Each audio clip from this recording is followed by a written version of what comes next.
আমার স্বামীকে কেউ না, তুমি ছেড়ে দাও। না মা না, আমার কেন এটা সহ্য হচ্ছে না। তুমি মরা খাই দাও, আমি ভক্ষণই করবো। আমি বুঝতে পেরেছি তোমার মাঝে আমি তোমাকে ছেড়ে চলে গেছি, তাই তুমি ছেড়া গলায় ছটফট করছো, তাই আমার স্বামীকে ছেড়ে কিন্তু জানো আমি কিন্তু অভাগিনী, আমি যে জমি দক্ষিণে কাঁদি, তবে আমি যদি তোমার ছেড়ে পেতে পারি তবে তো তুমি আমার স্বামীকে ছেড়ে দেবে। হ্যাঁ, আমার মেয়েরা যদি সন্তুষ্ট হয়ে যায় মা, তাই আমি তোমার স্বামী খাবো না।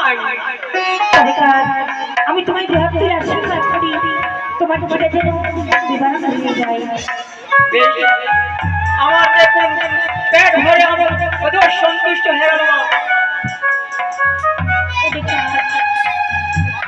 আজ আমি তোমার কাছে কেন ছুটে এসেছি জানো?